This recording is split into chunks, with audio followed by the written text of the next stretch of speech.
Interesting one from the 415. No from San Francisco. I'm optimistic about next season.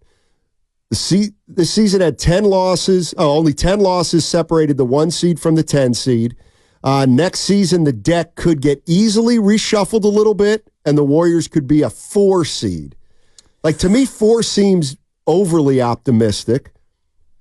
So I like to work with 6 seed because I think that's more realistic. But that looks like no is in more of tweak mode.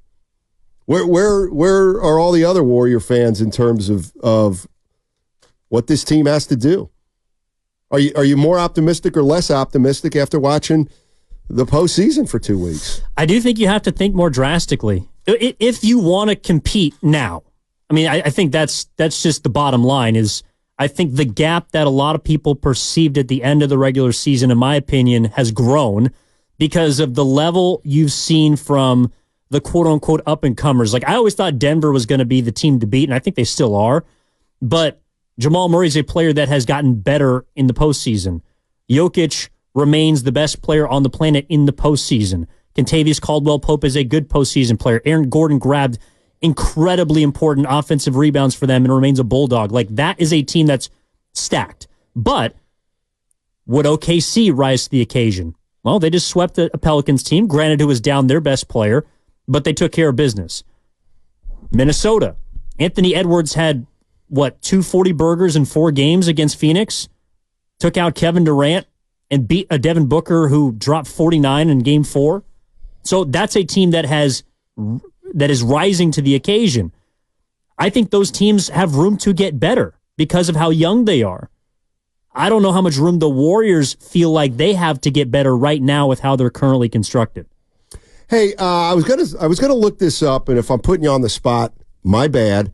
Yeah, you do it anyway. But I think you know. But we've talked enough over the last year or two. I think you know this off the top of your head. Okay. What was the trade with Iguodala where they attached the pick that they're losing this year? They sent him to Memphis, and then the Memphis Grizzlies cut him, and he went to the Heat. Remember, because he played in the bubble finals. And why did they trade him, though? What was the rationale? Because I think it was for cap space. Okay. Like they wanted to get off his, I don't know, $18 or $19 million. But it wasn't to get Durant, was it? It wasn't part of all that. No, because that was Bogut and those guys to get Durant. Yeah, it was Bogut and Barnes. Right. No, that move was, I think, to keep the slot. I know they got a trade exception. Well, that was the same year that they moved D'Lo, or that they acquired D'Angelo Russell, okay. And then didn't they? And then they signed him. They signed him to an extension. Yes, they did. Yeah, the Warriors did. They needed to. space. I'm not sure. Okay. I think you're right. The details, but Iguodala was moved to free up money. Yeah, I think you're absolutely right. So it was kind of a salary move. Iguodala was. I was going to say he was getting up there, but he was getting up there 4 years later. They owed him about $17 million. Yeah, so there it is.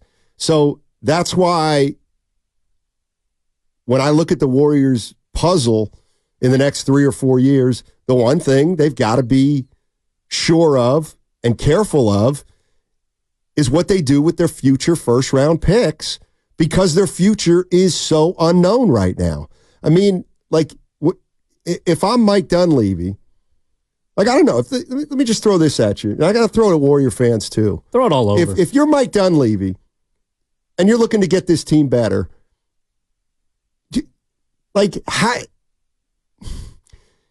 if I'm Mike Dunleavy at this point, I must allow for the possibility that next year could go downhill.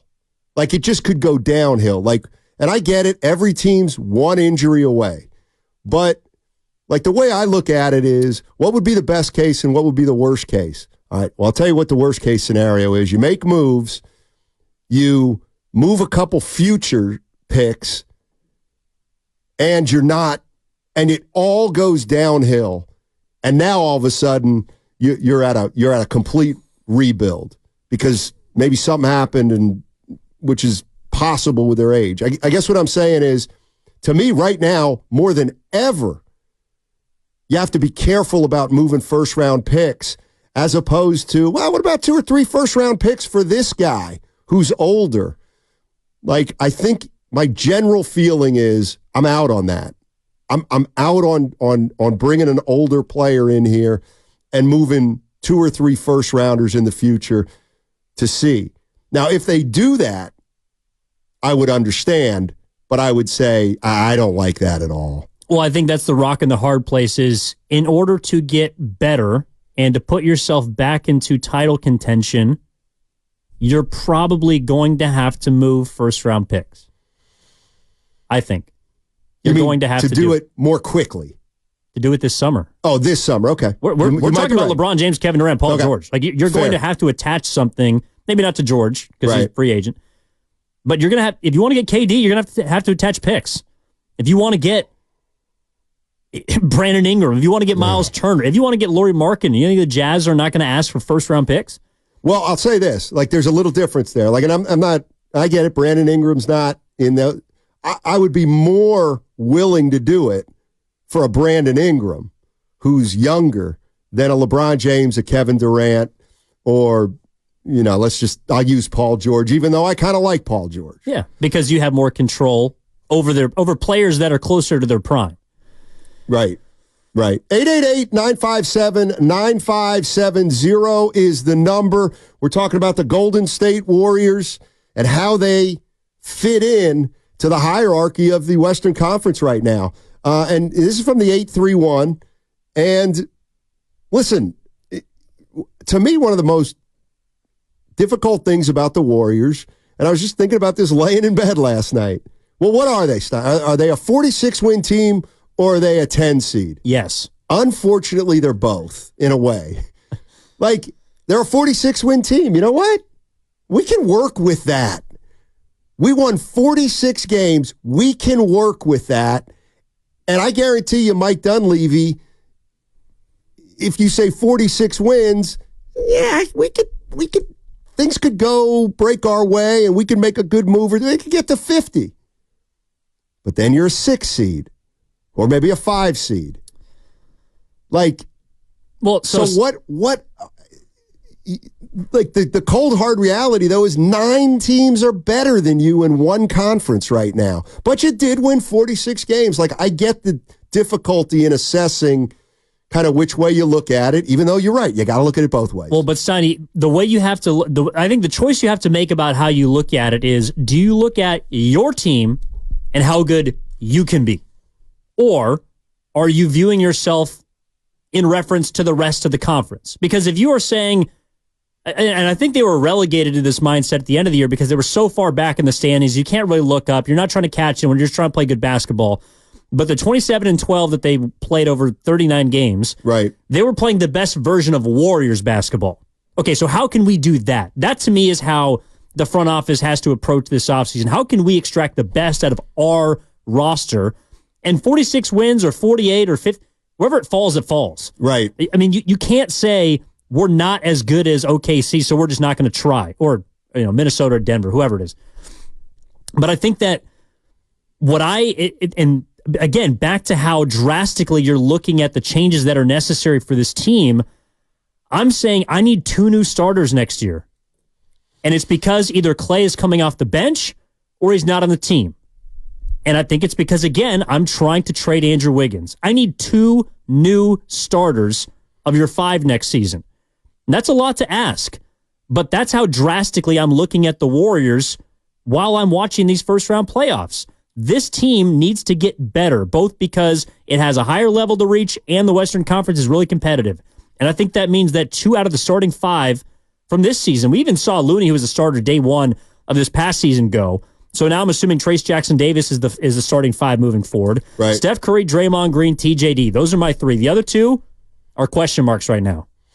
And, as you're talking about all this, I could see how a Warrior fan goes from panicked to not panicked when they think about all the scenarios. But I do agree. I do agree that, okay, I'm going to look at it right now like they're a 46-win team. Forget 10th right now. Yeah. They're a 46-win team. And Steph, we played the sound of him saying, he left some games out. If we were 3 games better, we'd be a 6 seed. And I said, okay, now you're a 6 seed, and you lose in the first round in 5 games, big deal. Or what does that get you? I'm going to argue against myself right here because you could make the case that if you get to 6, like they did 2 years ago, I do think you have a significantly better shot. What happened last year? They got a great matchup. They got a favorable matchup. But you can only get a favorable matchup, really, to me, from 6, because there are no favorable matchups if you're a play-in team. You know what I mean? Like, you're a play-in team, so you're going to get 1 or 2. You can think you match up with them, and you can cite Miami knocking somebody off. But the reality of the situation is you're probably not doing any damage from that position. 6, we've seen a little change. And also, forget 6 for a minute, but it was only 2 years ago that they won 53 games. And that team won a title. Well, why did they win a title? Well, they were good, deserved it, but they got a couple breaks. You know, they faced the Denver team that was missing 2 starters. That's too bad for Denver. Maybe next year, like this is the one I'm offering this in favor of, you know what? Nothing drastic. Who's to say you can't run into the 6th seed next year and you face somebody like you're better because you're a 6th seed. You're actually a 50-win team. And you know what? You catch somebody who's banged up. You catch Milwaukee of this year. Like, it happens more often than you think in the playoffs. That is one reason why a goal, I think it's fair to say a goal would be, can we get to 6, like Steph was talking about? Yeah, I mean, 6, obviously, and of course the other part of that is you're guaranteed a first-round series, so it is important. Yeah. But I don't really like the whole catching breaks thing because I think it's just too applicable to every champion. Yeah, I wouldn't rely on it, but it's more like... Look at the Denver Nuggets last year. They were the 1 seed. Right. Okay, so they got Minnesota, who's a young team, made the first playoff run in the Chris Finch era. Second round, they got Phoenix, who was a cobbled-together, aging superstar group. The Los Angeles Lakers were a 7 seed who beat the Warriors in the second round. You played a 7 seed in the conference finals. And then you didn't even have to play the best team in the East because Miami ran the table from the 7th spot by upsetting Milwaukee and Boston. Right. You can make the case the Denver Nuggets caught a ton of breaks last year, and they were the best team in basketball. Well, let's make a case that breaks are a factor in the postseason. And I think that's why Curry is emphasizing the 6. I think you're right. Is because you have a better chance at catching breaks from that spot or higher than obviously the play-in. I completely agree with that. 888-957-9570 is the number. We got some open lines if you want to jump into the conversation. We're talking about the Golden State Warriors and where they fit right now in the Western Conference pecking order. And do you feel better about the Warriors moving forward or worse since their season ended and you've watched some of these playoff teams? Here's the bottom line, Warrior fans. Are what Denver, Minnesota, and Oklahoma City doing, does it scare you? I mean, is it more worrisome than you thought? Or are you of the mind that thinks, well, a title is a tough thing anyway, so let's just start getting back up to where we can make some noise. 6, 7, can we get to 5? 888-957-9570 is the number. Where are we at with our Golden State Warriors today on 95.7 The Game?